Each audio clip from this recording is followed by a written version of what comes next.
Imagine stepping outside tonight, and the moon is gone, replaced by Saturn, so huge it fills a chunk of the sky, and the oceans start breathing like a living thing. And the scariest part? The real disaster wouldn't be what you see. It's what you feel under your feet.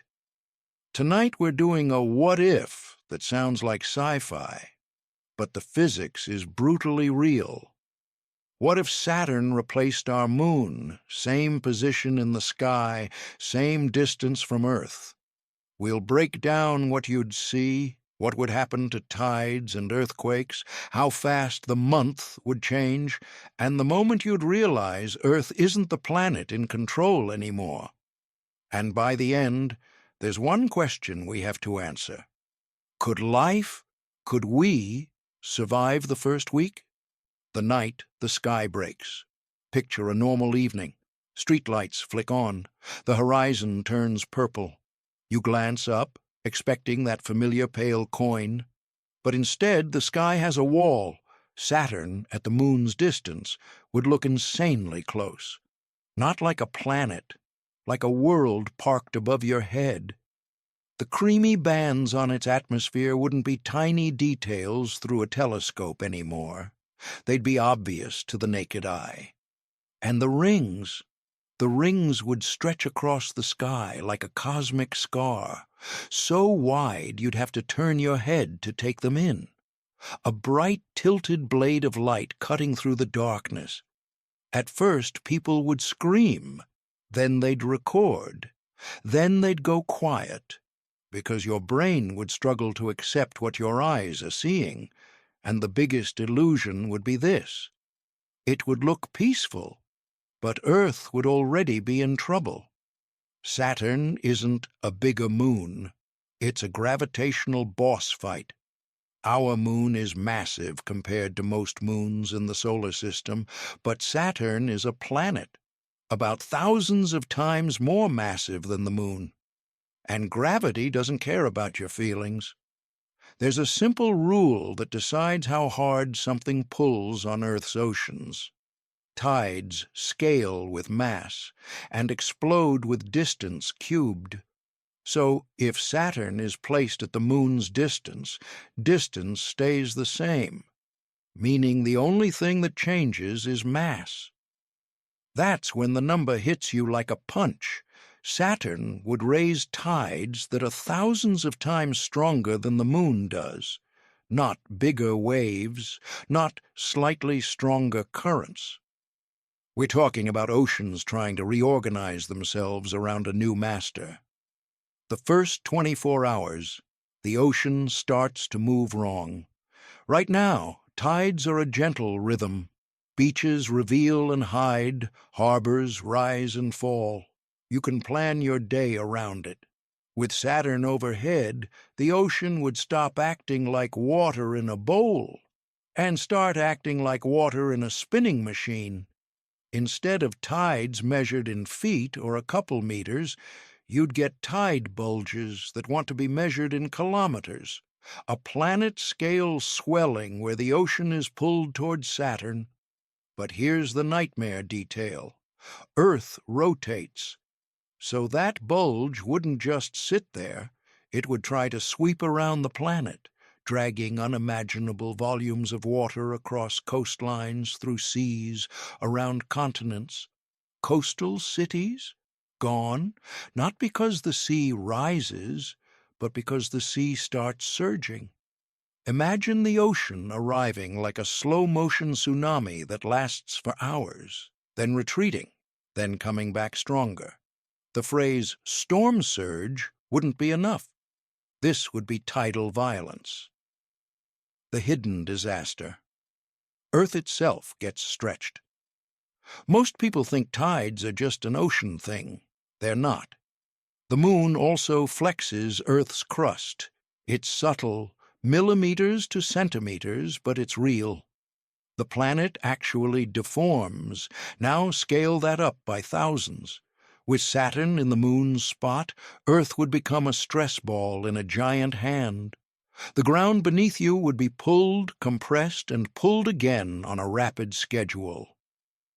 Fault lines that have been locked for centuries, they don't stay locked.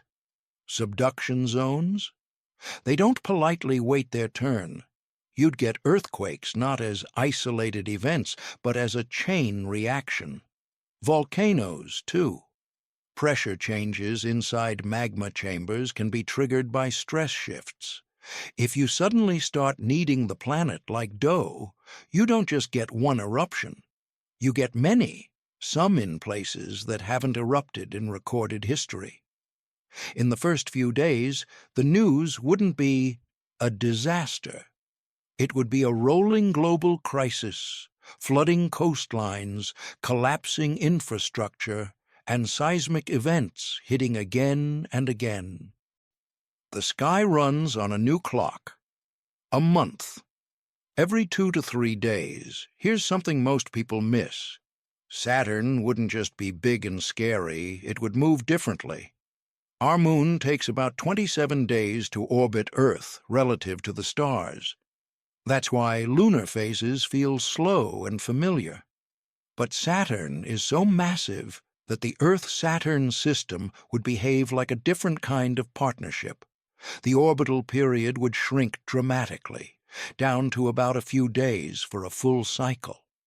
That means the Saturn month wouldn't be a month anymore. Phases would change fast. Nights would look different every couple days. And the gravitational forcing, the tidal punch, would come in quicker, more frequent cycles. So the planet wouldn't get time to settle between stresses. It would be hammered again and again. Could this system even stay stable? Now we hit the big challenge, because physics has a cruel sense of humor. Putting Saturn at the moon's distance doesn't just affect tides, it changes the entire balance of power. In a normal Earth-Moon system, Earth is clearly the boss. The moon orbits us. The shared center of mass sits inside Earth. With Saturn there, the center of mass would be far outside Earth, meaning Earth wouldn't feel like a planet with a moon. Earth would feel like a moon of Saturn. So the problem becomes, if Saturn is that close, does Earth stay on its solar orbit cleanly? Or does this new pair behave like a wobbling, unstable double-world system that the Sun starts tugging on? Because once the Sun gets involved, you're in three-body chaos territory, the realm where small nudges can create huge, long-term changes. Even if the system doesn't instantly fall apart, it would be dangerously sensitive. And if it does fall apart, the outcomes are terrifying. Saturn could be pulled into a new orbit, dragging Earth with it. Earth could be slingshotted into a different path around the Sun, or Earth could end up trapped as a true satellite of Saturn, meaning our year, our seasons, even our sunlight could change. This is the moment the scenario stops being wow, cool sky and becomes, we might not be living on Earth anymore, at least not the Earth we recognize. What happens to daylight, climate, and life? Let's talk about the world we'd actually live in. Nights would be brighter, but not in a comforting way. Saturn would reflect sunlight, and the rings would scatter light like a giant cosmic mirror. Many nights wouldn't feel like night. You'd get eerie, dim daylight levels. That sounds nice until you realize what it does to biology. Earth's ecosystems are timed to darkness: migration, hunting, reproduction, sleep cycles, plant rhythms. A permanently bright sky would scramble those patterns. Eclipses would become normal and terrifying, because Saturn would appear much larger than the Sun in the sky.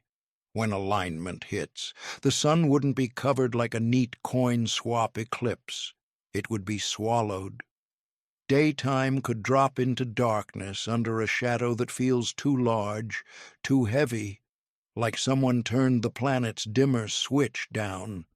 And if the rings are angled just right, you could see bands of shadow sweeping across the atmosphere like a barcode sliding over the world.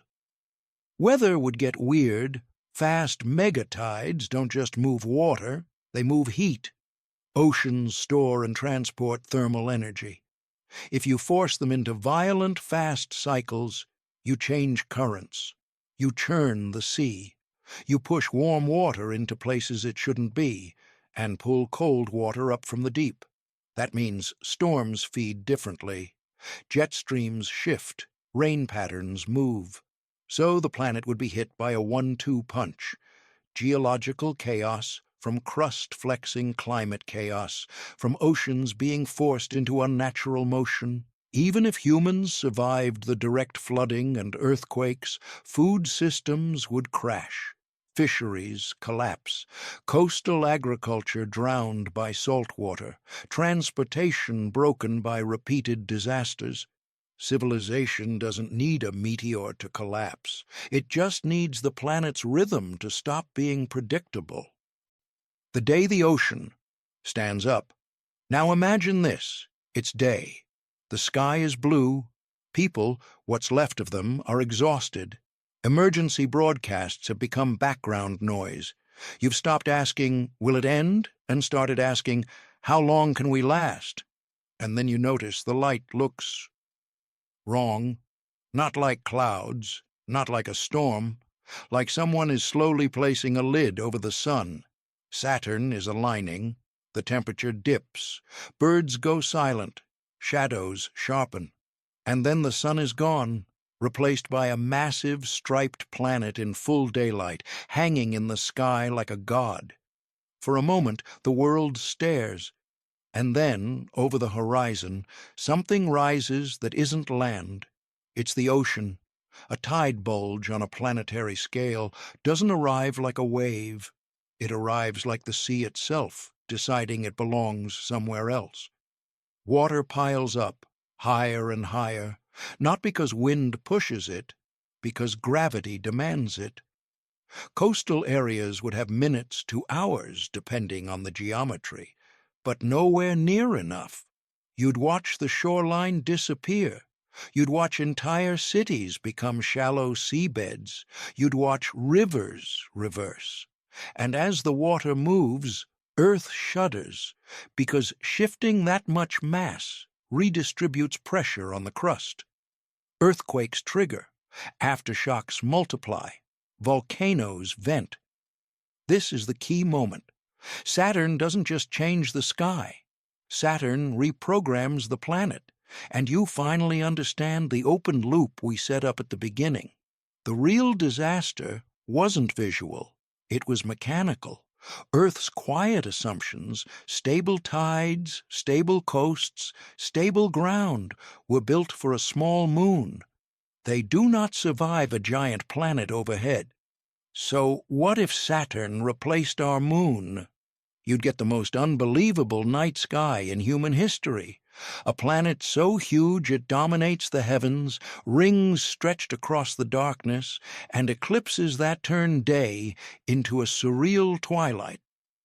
But that beauty would be the warning label, because Saturn's gravity would unleash megatides, rip apart coastlines, and flex Earth's crust hard enough to trigger global seismic chaos.